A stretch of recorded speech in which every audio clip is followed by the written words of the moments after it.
So there is this study in Brazil in the older adult population, 50 plus years, over 8 years interval, they follow people's diet. When they compare those who had 20% of their daily calories coming from ultra-processed foods compared to those who had the least amount, they've seen a 29% faster rate of cognitive decline and about a 25% higher decline in executive function. Executive function has to do with working memory, with flexibility in thinking, with impulse control. It's not to say that definitively we know that ultra-processed food and all the sweet drinks, chips, candy, cookies, chocolate, hot dogs, and chicken nuggets is causing dementia or cognitive decline. But this association is very troubling, and it's one in many such studies over the last few decades. In fact, some people consider that 40% of Alzheimer's, of dementia, could be preventable through lifestyle, a better diet, low and ultra-processed foods being a big component of that. So anyways, I thought that would be interesting. I know most of you are young, so you probably, the thought of getting dementia is not that close to you unless you have a family member. But it's important to remember that because the foundation of what later will become dementia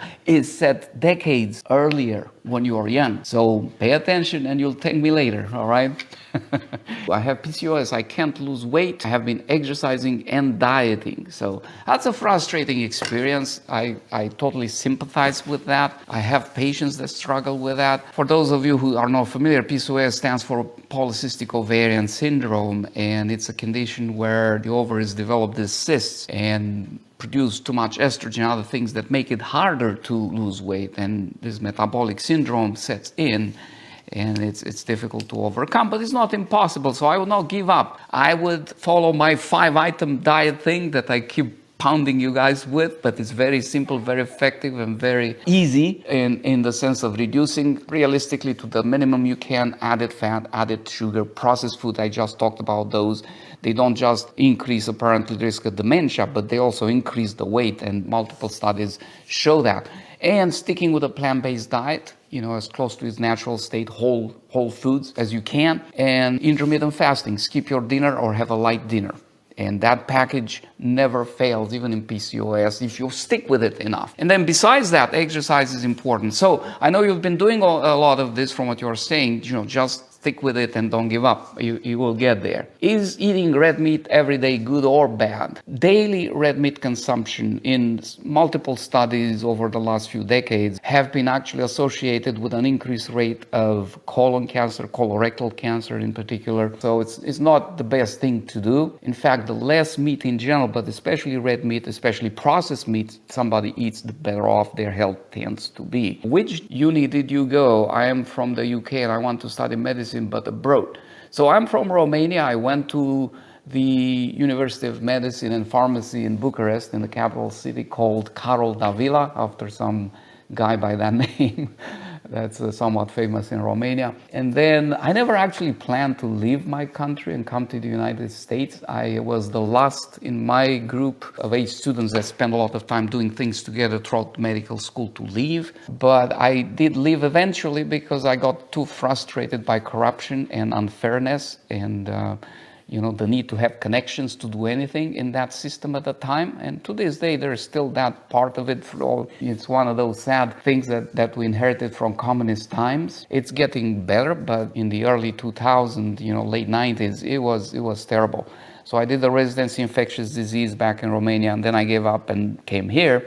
Did another residency after I did a master's program in nutrition for a couple of years in Michigan, where I studied human nutrition because it was a hobby of mine, and it helped me review those early medical school things that were getting a little rusty for those board exams I had to take here. That I did a residency at the Yale University affiliated program in Connecticut. And after that, I moved to the Pacific Northwest, spending a couple of years in Utah, and working as an internal medicine physician. So that's kind of, in short, my professional history. Is menopause affecting my weight gain? How can I fix it? It can, and it often does. You need to remember, all of you guys who approach menopause, that is women, in the early 50s or sometimes earlier, depending on genetics or surgeries that remove ovaries. What happens is the estrogen drops, or fluctuates for a while and then drops. The body composition starts to change. And that's true for men too. It just happens a little less dramatic or abrupt, I should say. And so the result of that is slower metabolism, decrease muscle mass to the tune of 1% per year unless you really make yourself exercise and do strength training, at least half an hour of strength training a week. So you need to do in excess of that to keep your muscle mass from dropping after menopause. And if your muscle mass dropped by 1% a year, think of your muscle as the oven that burns those calories. So if you're keeping the same or more because of how you feel and you don't sleep enough and your appetite goes up, you get more energy coming in, more fuel, and you have less of a oven to burn it, because every year that drops by 1%. So in 10 years, you could lose 10% of your muscle mass or more. Therefore, your weight starts to go up, your middle section enlarges, and you end up with a problem. This is just a rough summary, and there's other hormonal influences and other changes that happen around that time that are important for weight gain. But the solution still relies heavily on staying active, doing strength training more than you did before, and also increasing, not dramatically, but increasing some the intake of protein that you eat every day, so you keep those muscles going. I can see a difference in my body. I feel similar, but still the same weight. This is the PCOS continuation. What I would say about that, and it's an important remark, you may be changing your body composition to the better, even though the scale is not showing it. So get yourself a body fat percentage scale, and Omron is a good one. Read this one on Amazon. Don't get the $20 cheap ones, because I wanted to make a video, but I never got around doing it. Out of curiosity, I got 3 scales that measure body fat percentage off of Amazon. One cheap, Peacock, a Chinese knockout. It's a nice scale, otherwise it gives you good accurate weight. I got a medium range one, Whiting's I think it is, and then another one, Omron. That's more expensive. It's close to $70-$80. And I measured then my body fat percentage going to the local gym. They have a $10,000, $12,000 machine that is supposedly a little more accurate. And I trust that it is, the technology. I mean, anything more accurate than that involves a specialty lab, weighing underwater and that kind of stuff.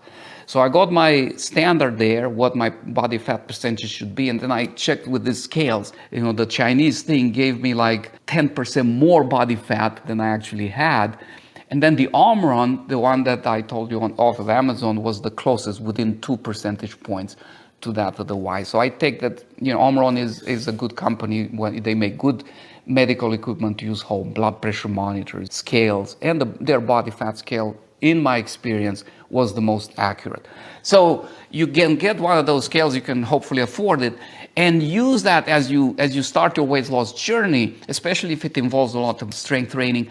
And as long as you see your body fat percentage dropping by 2 or 3% every 3 months or so, or in the first 3 months, because you won't keep going down forever, obviously, you are golden, even if your weight hasn't moved an ounce on the scale, because you are changing your body composition, and that's even better than losing weight, unless you have a lot of weight to lose. Can coffee or any caffeine slow down weight loss? Actually, when it comes to the effect of caffeine on the body machine, there is data showing that, and it's very mild, it's not like you're going to lose a ton of weight, but because it's a stimulant, and because it has in a sense, a bit of a decoupling effect on the metabolism, making it a bit less efficient, meaning you need more fuel to produce the same amount of energy, caffeine and caffeinated beverages could help a little bit with weight loss. For the same reason, green tea, which has a similar compound to caffeine, even though weaker, is sometimes used for the same reason. However, remember this, even a small amount of sugar can easily cancel that minor benefit that you get. And there are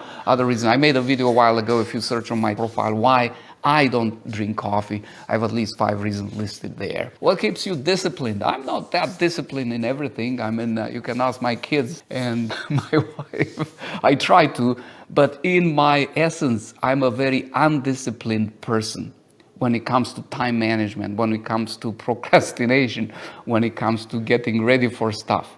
I had to work very hard in my younger life to overcome these tendencies. I mean, I would be willing to procrastinate to the night before an exam in my earlier school years and not study because it's just my nature. I was born with this. Or I could always find something more interesting to this day. Like if I have something important to prepare for a project at work or something, there is this thing that happens in my mind where I find something a lot more interesting to watch, to study, to explore. And I start to build up reasons in my mind almost automatically why it's more important for me to do that other thing than the thing that's at hand and pressing, and I have a deadline to finish, So I have this challenge to fight, and I probably fight it for the rest of my life because this is just how my brain and my body is wired. I think what helped me through school was a good memory, among other things. So I could retain information very quickly and very well, at least on the short term. But that only takes you that far. So I really had to fight this very hard and put a lot of work into disciplining myself and emphasizing what's important now and what's, secondary. I think what drove me to do that is the desire to get where I'm in life professionally, but also my wife has been a strong influence to the better in that respect. I don't know if you guys noticed that sometimes when you are alone and you are not a disciplined person, things, fly off in all directions in your mind, and you tend to do whatever drives you at the moment. But if you have somebody else around you, like a friend or a partner or a spouse or children, all of a sudden that sense of responsibility and discipline gets a new life.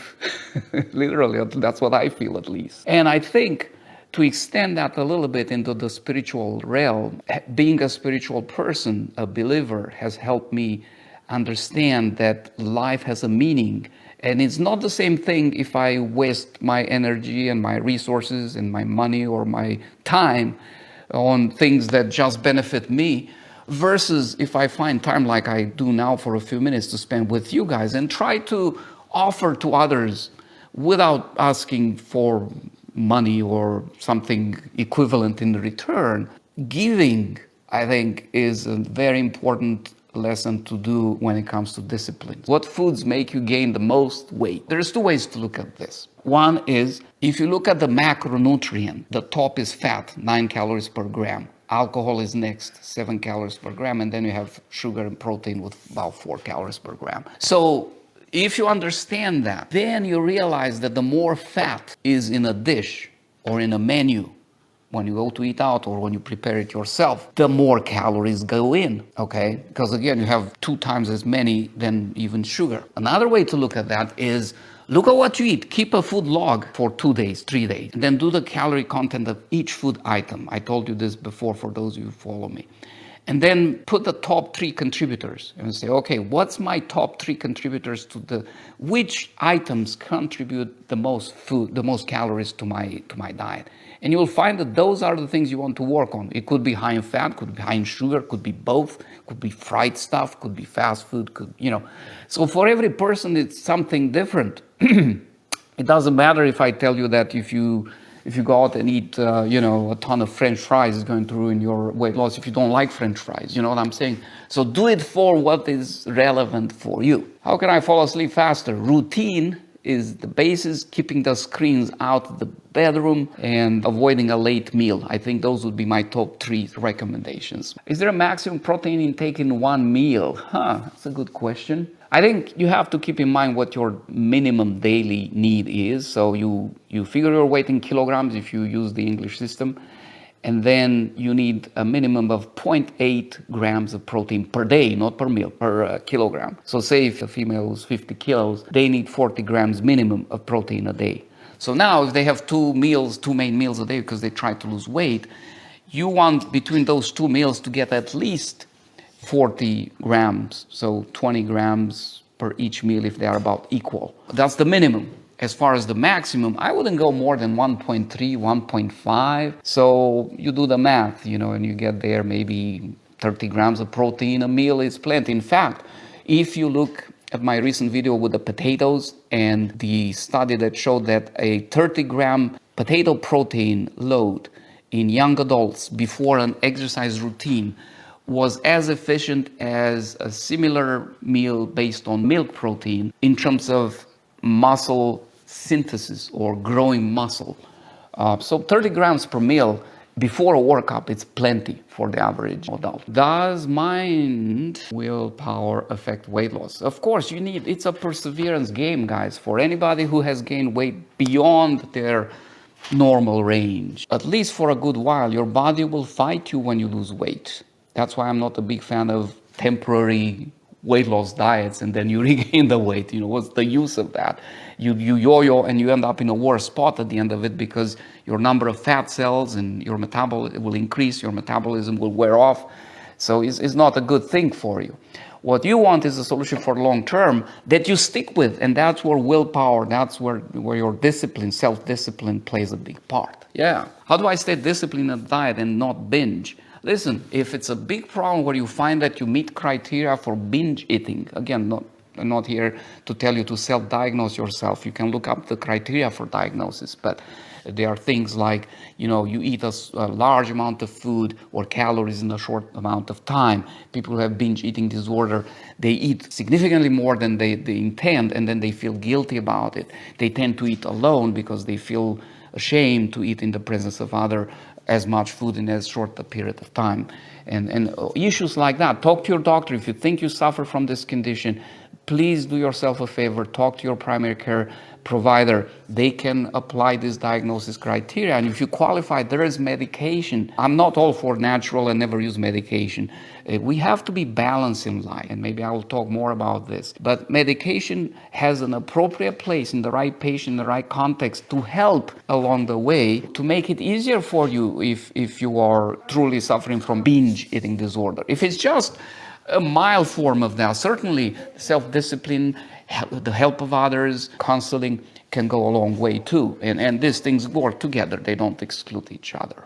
Okay. I found your cooking videos helpful. It'll be nice to see some more. Well, thank you, brother Annual. I'll think about that. I got lazy. I'll think about that. I'll put. I'm thinking of making a spread, a cashew-based spread that's very quick and easy to do, and is marvelous. It tastes heavenly.